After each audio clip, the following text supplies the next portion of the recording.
I think when people use this sort of term, I mean, firstly, is brain fog a scientific sort of a defined term? No, great question. And when people are saying, in the afternoon they're experiencing brain fog, could this be a result of their sleep?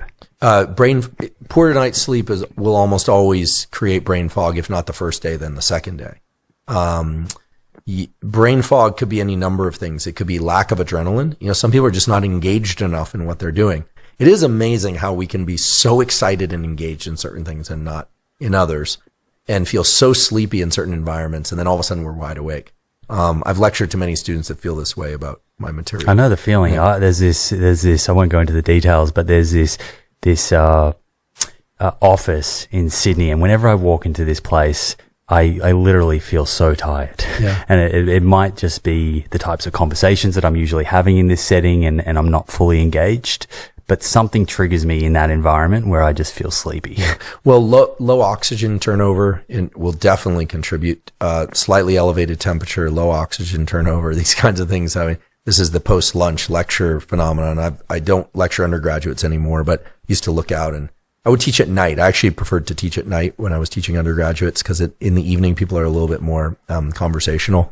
So I do these nighttime lectures. 6 to 7:30 p.m. and it was great, but there were always a couple of people just dozing. And I was a student that had a hard time staying awake in class. I think being stationary, just listening to the hum of a voice, the temperature's up a little bit, and next thing I know, it's like class is over. Some of the best sleep I ever got was in classes, but please don't sleep in classes if you can avoid it. I think that being actively engaged in material is very key. That I did an episode on ADHD, and one of the things I learned in researching that episode is that people who have ADHD actually have a remarkable ability to focus if they really like the activity, which tells you that the dopamine system, which is associated with really liking and pursuing something, is really key for attention. And no surprise, Ritalin and Adderall mainly work to increase attention and focus by increasing dopamine and adrenaline. So, I think if we like a place and we like a topic and we care about it, we tend to be alert for it. And when we're not, we just kind of drift off, which is sort of of course, answer. Yeah, right. Like it's common sense, but it sounds like the most important part of hacking focus and attention is finding something that you enjoy doing. That's right. And I would say find something that you really enjoy doing and have a tool so that when you have to engage in things that you don't want to do, you know how to go forward center of mass anyway. Because I'm not saying that people should pursue things in life they hate, but one thing that I did when I was in school, for instance, there were a couple subjects that I really didn't like. And I would try and lie to myself and tell myself that I liked it. But then I decided, well, okay, adrenaline and dopamine are these alertness molecules. And I'm just going to think about how much I hate this topic. And then I'm like, I actively hate this, not bored by it, but how much I actively hate this topic. And then all of a sudden you get this attentional engagement. And I was like, I'm going to defeat this topic just to prove, like, I'm going to wrestle this topic to the ground. And so then I was able to do it because I had to take the course.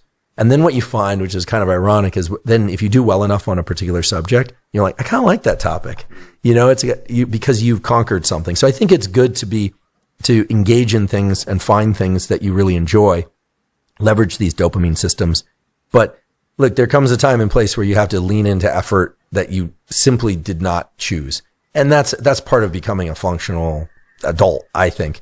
And it's also something that Anna Lemke, when she came on my podcast, discussed. A lot of younger people these days are really focused on finding their passion, and they're waiting for something that engages them so completely that everything seems very facile and they're just able to be forward center of mass all the time. Sometimes you have to enter things through the back door, and in order to feel really excited about something, you have to feel as if you worked through that friction. That's an accomplishment in and of itself.